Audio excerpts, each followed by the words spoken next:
Assalamualaikum warahmatullahi wabarakatuh. Selamat datang kembali di channel saya, dan pada pembahasan kali ini saya akan membahas salah seorang pengusaha yang cukup sukses di dunia.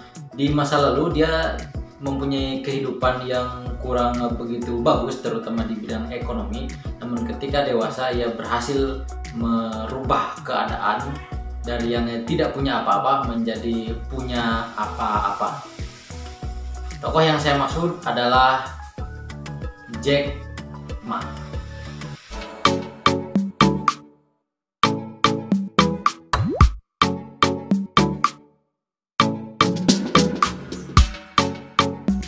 Jack Ma kecil lahir pada tanggal 15 Oktober tahun 1964 di Hangzhou, Tenggara Cina. Ia merupakan anak kedua dari 3 bersaudara. Jack Ma kecil yang hidup bersama kedua orang tuanya hidup dalam kondisi keterbatasan ekonomi karena minimnya penghasilan yang dihasilkan oleh kedua orang tua Jack Ma pada waktu itu. Keluarga Jack Ma tergolong ke dalam kategori keluarga kurang mampu. Di masa kecil, secara fisik, Jack Ma memiliki tubuh yang kecil, namun banyak orang terdekatnya yang mengatakan jika dia memiliki jiwa yang besar. Ia sendiri mengaku bahwa dia tidak pernah merasa takut dengan anak-anak sekelas maupun kelas lain yang fisiknya jauh lebih kuat atau jauh lebih besar daripada Jack Ma kala itu. Meski tumbuh di tengah keluarga yang jauh dari kata kaya, namun Jack Ma menikmati masa kecilnya dengan begitu bahagia. Dia sama seperti anak-anak yang lain, sering bermain petak umpet, main kelereng, main layang-layang, dan sebagainya. Tahun 1972 menjadi titik awal Jack Ma memiliki modal untuk bisa berjuang menjadi orang sukses. Pada tahun tersebut, Hangzhou yang merupakan kampung halaman Jack Ma dikunjungi Presiden Nixon, yaitu Presiden Amerika Serikat. Selepas kunjungan tersebut, Hangzhou kemudian menjadi kiblat wisata Cina. Pembangunan infrastruktur terus digenjot dan dikebut oleh pemerintah setempat guna menarik wisatawan untuk datang ke Hangzhou. Sebagai salah satu remaja yang tinggal di lingkungan Hangzhou, Jack Ma mencoba ikut ambil bagian pada kemajuan kampung halamannya. Misalkan selepas sekolah, ia selalu pergi ke hotel-hotel ataupun stasiun dan juga terminal-terminal untuk menjemput turis-turis asing yang datang ke Hangzhou. Singkatnya, Jack Ma remaja menjadi tour guide untuk pariwisata di kampung halamannya sendiri. Jack Ma begitu menikmati perannya sebagai tour guide dan dia dengan senang hati menjadi pemandu wisata bagi para turis yang disambutnya untuk berkeliling di wilayah Hangzhou. Pendapatannya sebagai pemandu wisata terbilang cukup lumayan, apalagi kala itu ia masih bersekolah sehingga pengeluaran belum terlalu banyak. Namun yang paling berharga dari pengalaman itu semua adalah kemampuan bahasa Inggris Jack Ma terus terasah dengan baik karena dia sering berkomunikasi dengan turis-turis asing menggunakan bahasa Inggris. Jack Ma mengaku dalam beberapa kali wawancara dari pengalamannya menjadi pemandu wisata, ia sering mendapatkan ilmu menarik yang tidak pernah ia dapatkan dari guru-guru sekolah formal maupun buku-buku yang pernah ia baca. Jack Ma tahu betul bahwa untuk memperbaiki hidupnya agar dia bisa keluar dari kemiskinan, ia harus mendapatkan pendidikan yang lebih baik. Namun tentu saja bukan hal mudah bagi orang dengan latar belakang keluarga sepertinya dapat mengenyam pendidikan yang layak, mengingat biaya-biaya sekolah juga cukup mahal. Jack Ma juga bukan termasuk ke dalam siswa yang berprestasi di sekolahnya.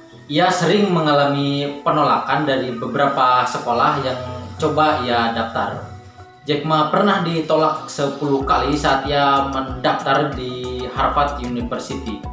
Jack Ma akhirnya dapat diterima di Hangzhou Teacher Institute setelah mendaftar yang ketiga kali dan ia lulus pada tahun 1988.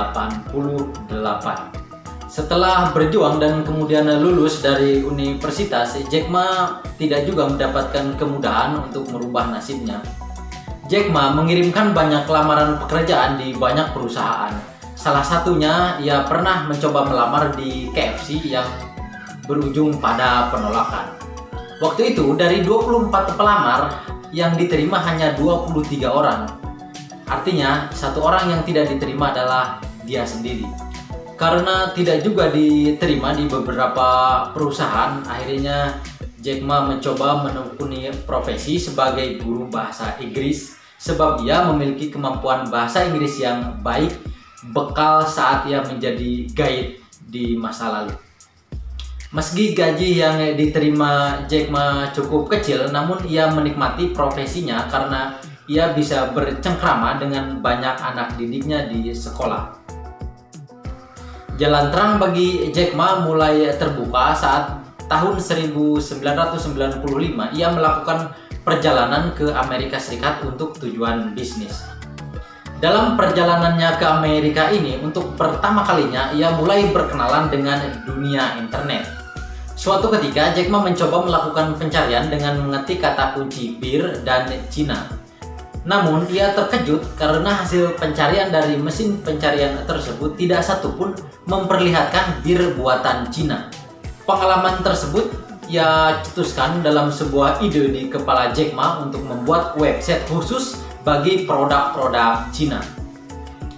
Dan pada titik inilah situs Alibaba mulai ia bangun. Jack Ma nekat merintis Alibaba meski ia tidak memiliki background pendidikan apapun yang berkaitan dengan dunia komputer dan teknologi. Namun, ia tetap berusaha mendirikan sebuah perusahaan retail online yang terbesar di Cina bahkan di dunia sekarang. Di tahun-tahun awal berdirinya, Alibaba tidak mendapatkan keuntungan. Tetapi Jack Ma yakin bahwa perusahaannya akan berkembang menjadi pesat karena ia selalu menerima respon-respon yang positif dari setiap customer yang berhubungan dengan Alibaba. Ia juga mencoba menjadikan suasana kerja menjadi lebih menarik dan juga atraktif. Ia sadar betul bahwa orang-orang yang ada di Alibaba harus kreatif dan juga inovatif. Jumlah pembeli di situs Alibaba diklaim sudah menjangkau 190 negara. Penjualannya tidak hanya individu, tetapi juga pengecer, produsen, pedagang besar, usaha kecil menengah yang bergerak di bisnis ekspor impor maupun agen-agen kecil lainnya. Tak hanya ingin berkutat pada Alibaba saja, kemudian Jack Ma menghadirkan situs lain yaitu 1688.com, situs jual beli lokal untuk barang eceran maupun grosir. Jadi mirip pasar grosir tetapi ini via online. Barang-barang yang dijual beragam mulai dari aksesoris, pakaian, perabotan rumah tangga sampai produk minuman dan juga makanan lokal. Biasanya para pedagang besar di retail Cina mendapatkan pasokan dari situs tersebut. Perkembangan ponsel pintar yang semakin diminati oleh masyarakat dunia juga tak luput dari perhatian Jack Ma.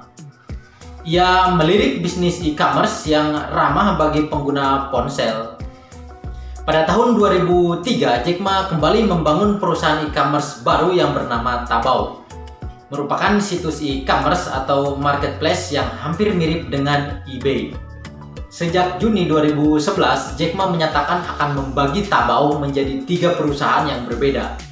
Dalam proses layanan pelanggan, Taobao memiliki layanan agen belanja untuk mempermudah pelanggan dari asing atau dari luar Cina untuk menggunakan layanan mereka. Selang 4 tahun kemudian, Jack Ma kembali melakukan ekspansi bisnisnya. Ia mendirikan perusahaan yang bernama Alimama pada tahun 2007. Alimama menyediakan platform yang menjawab kebutuhan pedagang, di mana mereka bisa menaruh display pemasaran di situs web dan aplikasi pihak ketiga. Dengan begitu, jangkauan promosi dan pemasaran akan semakin luas. Tidak cukup sampai di situ, kembali Jack Ma melakukan ekspansi bisnis. Pada tahun 2008, ia kembali membangun platform bisnis yang disebut Tmall. Target yang dibidik adalah masyarakat kalangan atas, karena platform ini menawarkan layanan premium. Kehadiran Tmall telah menarik merek-merek asing untuk ikut bergabung dengan platform tersebut. Alibaba Cloud berdiri pada tahun 2009. Perusahaan ini bermain dalam bidang layanan cloud computing yang bisa digunakan para pelaku bisnis di Cina maupun negara di luar Cina, baik untuk UKM, perusahaan besar, startup maupun instansi pemerintahan. Tidak ada yang menyangka bahwa Jack Ma akan sesukses seperti sekarang ini. Semua pencapaian tersebut tentunya tidak lepas dari semua kerja keras yang ia lakukan. Setelah semua kesuksesan yang ia peroleh dalam dunia bisnis, Jack Ma mulai menarik diri dari perusahaan pada tahun 2013. Ia turun dari posisi direktur utama menjadi pimpinan dewan direktur. Ia mengatakan bahwa dirinya ingin lebih melakukan kegiatan sosial lewat Jack Ma Foundation. 3 tahun kemudian, Yayasan untuk Pendidikan menyumbangkan dana kurang lebih 44 miliar lewat program 10 tahun guna mendukung pengajaran di daerah pedesaan Cina. Jack Ma sekarang menginginkan untuk kembali ke apa yang ia senangi dan apa yang ia ingin lakukan. Jangan pernah berhenti untuk bertekad dan bermimpi. Itu mungkin salah satu pelajaran berharga yang dapat kita ambil dari seorang Jack Ma. Sekian pembahasan dari saya. Wassalamualaikum warahmatullahi wabarakatuh.